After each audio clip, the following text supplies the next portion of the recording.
मोदी जी की विजय का अश्वमेघ घोड़ा कहाँ रुकेगा? भारत और मोदी जी की कुंडली से शोध अध्ययन। भारतवर्ष की कुंडली में शुक्र के फल। स्वतंत्र भारत की कुंडली वृषभ लग्न कर्क राशि की है। इस समय स्वतंत्र भारत की कुंडली में चंद्र महादशा में शुक्र की अंतर्दशा प्रभावी है। शुक्र की अंतर्दशा मार्च 2025 तक रहेगी। अंतर्दशानाथ शुक्र लग्नेश है और गुरु ग्रह गोचर में 1 मई 2024 के बाद वृषभ राशि पर गोचर करने वाले हैं। ऐसे में शुक्र की अंतर्दशा और शुक्र की राशि वृषभ में गुरु भारत की कुंडली के प्रथम भाव पर 1 साल के लिए विचरण करेंगे। लग्नेश शुक्र और गुरु के आपसी संबंध बहुत मित्रवत नहीं है। जन्म कुंडली में गुरु की स्थिति रोग, ऋण और शत्रु भाव में है। गुरु स्वनक्षत्र विशाखा में है और किसी भी शुभ और अशुभ ग्रह की प्रभाव से मुक्त है। वृषभ लग्न के लिए गुरु अष्टम और एकादश भाव का स्वामी होने के कारण अशुभ फलदायी होते हैं। उनकी स्थिति भी त्रिक भाव में है होने के कारण भी शुभ फलदायक नहीं है। परंतु यहाँ गुरु स्वयं अर्थ भाव 2, 6, 10 को अपनी दृष्टि संबंध से जोड़कर अर्थ त्रिकोण का निर्माण कर रहे हैं। लग्नेश शुक्र पराक्रम भाव में 5 ग्रहों की युति योग में है, जिसमें शुक्र और शनि दोनों अंशों में निकटम है, दोनों ही अस्त है और दोनों ही बुध के नक्षत्र आश्लेषा में स्थित है। वैदिक शास्त्रों की अनुसार लग्नेश की महादशा या अंतर्दशा सदैव शुभफलकारी रहती है। भारतवर्ष की कुंडली में शनि के फल। भारत की कुंडली में सूर्य महादशा में केतु ग्रह की अंतर्दशा मई 2014 में शुरू हुई और स्वतंत्र भारत में भारतीय जनता पार्टी के संसदीय नेता नरेंद्र मोदी जी ने 26 मई 2014 को भारत के 14वें प्रधानमंत्री के रूप में शपथ लेकर अपना पहला कार्यकाल शुरू किया। स्वतंत्रता प्राप्त करने के बाद भारत को शनि की महादशा प्राप्त हुई। शनि कुंडली में योगकारक ग्रह है और तृतीय भाव में स्थित है। नवग्रहों में राशिश चंद्र, बुध, केतु 3 ग्रह शनि की नक्षत्र में है और अन्य 3 ग्रह सूर्य, शुक्र, शनि बुध की नक्षत्र में स्थित है। ऐसे में बुध शनि के नक्षत्र में और शनि बुध के नक्षत्र में होने से दोनों की मध्य नक्षत्र परिवर्तन योग बन रहा है। शनि और बुध दोनों त्रिकोणेश होने के कारण शुभ ग्रह है, परंतु इन दोनों ग्रहों की महादशा में भारत को 4 युद्ध स्थिति का सामना करना पड़ा है, जिसका विवरण निम्न है। भारत को अभी तक 5 बार दूसरों देशों की साथ युद्ध की स्थिति का सामना करना पड़ा है। पहली बार 1947 से 2 अक्टूबर 1948 तक भारत का पाकिस्तान के साथ युद्ध हुआ। विषय कश्मीर को लेकर उस समय भारत की कुंडली में शनि महादशा में शनि की अंतर्दशा प्रभावी थी। राहु गोचर में मेष राशि 12वें भाव पर था। दूसरी बार 20 जुलाई 1962 को भारत चीन युद्ध हुआ। विषय मैकमोहन लाइन क्रॉस को लेकर उस समय भारत की कुंडली में शनि महादशा में राहु की अंतर्दशा प्रभावी थी। राहुशनि गोचर में 20 जुलाई 1962 को समसप्तक थे। राहु तृतीय भाव कर्क राशि पर गोचर था। राहु गोचर में कर्क राशि तृतीय भाव पर था। तीसरी बार भारत पाकिस्तान का 1965 में युद्ध हुआ। विषय कश्मीर को लेकर उस समय भारत की कुंडली में शनि महादशा में शनि की अंतर्दशा समाप्ति पर थी। राहु लग्न वृषभ राशि में गोचर कर रहा था। चौथी बार भारत पाकिस्तान में 1971 में युद्ध हुआ। विषय कश्मीर को लेकर युद्ध की समय भारत की कुंडली में बुध महादशा में सूर्य की अंतर्दशा प्रभावी थी। ज्ञात रहे कि जन्म कुंडली में बुध शनि के नक्षत्र में है और सूर्य बुध के अर्थात यहाँ भी युद्ध का संबंध शनि ग्रह से आ रहा है। राहु की सप्तम दृष्टि तृतीय भाव पर। 5वीं बार भारत और पाकिस्तान में 11 जुलाई 1999 कारगिल युद्ध हुआ। विषय कश्मीर। विषय युद्ध के समय भारत की कुंडली में शुक्र महादशा में राहु की अंतर्दशा प्रभावी थी। राहु की सप्तम दृष्टि तृतीय भाव पर। भारत चीन विवाद 2020 डोकलाम विवाद 1 मई 2020 को यह विवाद हुआ। विवाद के समय चंद्र महादशा में शनि की अंतर्दशा प्रभावी थी।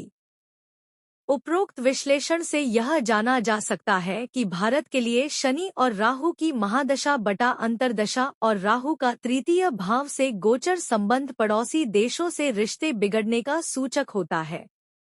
भारतवर्ष की कुंडली में शनि योगकारक ग्रह है, परंतु उसकी महादशा बटा अंतर्दशाओं में भारत को पड़ोसी देशों से युद्ध और विवाद की स्थिति का सामना बार बार करना पड़ा।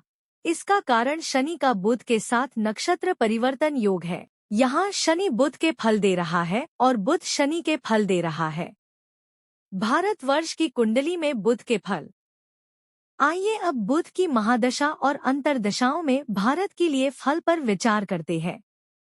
वृषभ लग्न के लिए बुध ग्रह पंचमेश और मार्केश होता है। स्वतंत्र भारत की कुंडली में बुध शनि की पुण्य नक्षत्र में कर्क राशि तृतीय भाव में स्थित है। आजादी की बाद भारत को सितंबर 1965 से लेकर सितंबर 1982 तक 17 वर्ष की महादशा मिली, जिसमें भारत को 2 युद्ध का सामना करना पड़ा। इस प्रकार बुध और शनि दोनों त्रिकोणेशों की महादशा भी भारत के लिए शुभ फलदायी नहीं रही।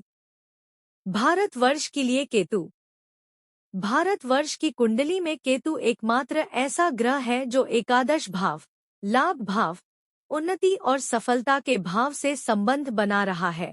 स्वतंत्र भारत की कुंडली के सप्तम भाव में स्थित केतु की पंचम दृष्टि एकादश भाव पर आ रही है। कुंडली में केतु शनि के अनुराधा नक्षत्र में है। विचारणीय तथ्य यह है कि कुंडली में केतु 3 भाव में स्थित अपने नक्षत्र स्वामी शनि से भी नवम दृष्टि से संबंध बना रहा है और 11वें भाव से भी। साथ ही केतु की सप्तम दृष्टि लग्न भाव पर होने के कारण केतु 1 7 3 1 11 भाव को सक्रिय कर रहा है। हम जानते हैं कि राहु या केतु को किसी भी राशि का स्वामित्व प्राप्त नहीं है, इसलिए राहु या केतु रे फलों का विचार स्थिति, दृष्टि और इनके राशि स्वामी की स्थिति वे आधार पर किया जाता है। कुंडली का सप्तम भाव वैसे तो मारक भाव है। केतु यहाँ मंगल की वृश्चिक राशि में होने के कारण गोपनीय भी हो गया है। लग्न भाव और लग्नेश शुक्र दोनों से केतु का दृष्टि संबंध बन रहा है। केतु स्थित राशि का स्वामी मंगल द्वितीय भाव में स्थित है। इस प्रकार केंद्र और धन भाव का संबंध यहाँ बन रहा है। केतु को वैदिक ज्योतिष में पुराना समाप्त कर एक नई शुरुआत करने वाला ग्रह कहा गया है। केतु कुंडली में मंगल और गुरु से अतिरिक्त अन्य सभी ग्रहों पर दृष्टि संबंध बनाए होने के कारण लगभग 7 ग्रहों पर अपना प्रभाव बनाए हुए है। केतु का अंकुश अन्य ग्रहों रे फलों पर प्रतिबंध लगाकर अपने फल दे रहा है। इसे हम पूर्व में देख सकते हैं। भारत की कुंडली में केतु महादशा सितंबर 1982 से लेकर सितंबर 1989 ले मध्य की रही।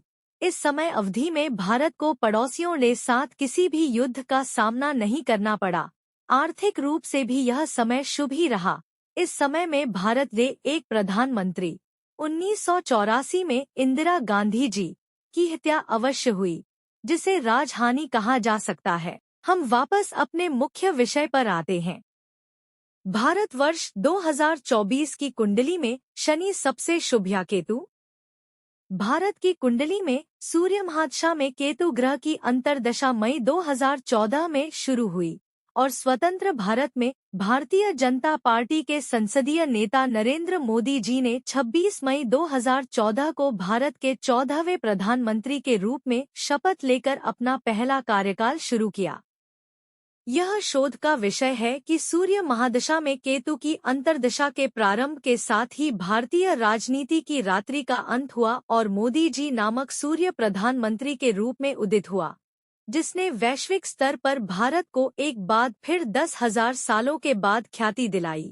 मोदी जी को भारतवर्ष में प्रधानमंत्री पद की कमान संभाले 26 मई 2024 को 10 वर्ष का समय पूरा हो जाएगा। इन 10 वर्षों में भारत को संसार में जो मान सम्मान, पद प्रतिष्ठा और उन्नति, सफलता मिली है, वह अन्य किसी प्रधानमंत्री के शासनकाल में कभी नहीं मिली है। आज सारा संसार वैश्विक निर्णयों के लिए भारत की ओर देखता है, मोदी जी की ओर देखता है। मोदी जी आज सारे विश्व का नेतृत्व कर रहे हैं, इसमें कोई संदेह नहीं है। यह और बात है कि विकसित देश के नेता इस सच्चाई को स्वीकार नहीं कर पा रहे हैं और गुप्त रूप से मोदी जी के खिलाफ साजिश करने उनकी ख्याति को कम करने में व्यस्त है। यह सही है कि भारत एक समय में सोने की चिड़िया था, विश्व गुरु था। जब संसार के बड़े बड़े देशों में कोई विश्वविद्यालय नहीं था, तब भारत में एक साथ 7 लाख गुरुकुल शिक्षा और ज्ञान दे रहे थे। नालंदा गुरुकुल में लगाई गई आग भारतीय ज्ञान और संस्कृति को मिटाने की एक घटिया साजिश थी, जो द्वेष भावना के फलस्वरूप की गई थी। भारत के वैभव से विश्व की आंखें चौधियां रही थी। यही वजह है कि भारत को लूटने और यहाँ की संपदा को हथियाने के लिए 11 देशों ने समय समय पर आक्रांता बनकर भारत पर राज करने का प्रयास किया। यूनानी आए, मिनेंडर आए, शक आए, कुषाण आए, हूणों आए, अरबैरान आए, तुर्क, गजनवी आए, गुलाम वश आए, खिलजी आए, लोदी वंश आए, मुगल और अफगान आए, कंपनी राज आए और ब्रिटिश आए, फिर भी भारत भारत रहा और अपने धर्म, संस्कृति और आध्यात्मिक परंपराओं के साथ आज विश्व में आगे बढ़ रहा है। मोदी जी का कार्यकाल सूर्य केतु से शुरू हुआ और मंगल महादशा में केतु की अंतर्दशा तक चलने वाला है। क्योंकि केतु कुंडली में मंगल की राशि में स्थित है और मंगल की राशि वृश्चिक सप्तम भाव के फल केतु दे रहा है। 2 पुरुष ग्रह सूर्य केतु की महादशा से मोदी नामक सूर्य प्रधानमंत्री के रूप में उदित हुआ और मंगल केतु समयावधि अगस्त 2030 में समाप्त होने की संभावना है। मंगल केतु दोनों पुरुष प्रधान ग्रह है। केतु मंगल की राशि में होने के कारण मंगल के फल भी दे रहा है। ऐसे में मंगल महादशा में केतु की अंतर्दशा के प्रारंभ से ही भारतीय राजनीति एक बार फिर से करवट ले सकती है और भारतीय राजनीति में बड़ा बदलाव इस समय आने की संभावनाएं इस अवधि में बन रही है। केतु ने मोदी जी को स्थापित किया और केतु ही मोदी जी के अश्वमेध यज्ञ के विजयी घोड़ों को विराम देंगे। मोदी जी की कुंडली में केतु एकादश भाव में स्थित होकर इनकी कुंडली में सफलता, उन्नति और आध्यात्म की कमान संभाले हुए है। भारत की जन्म कुंडली का केतु और मोदी जी की कुंडली में स्थित केतु ने चमत्कारिक फल देकर भारत को विकसित राष्ट्र की राह पर अग्रसर कर दिया है। इस वर्ष गोचर में केतु मोदी जी की कुंडली के एकादश भाव पर ही विचरण करने वाला है, जिन्हें गुरु गोचर की पंचम दृष्टि का शुभ आशीर्वाद भी प्राप्त होने वाला है।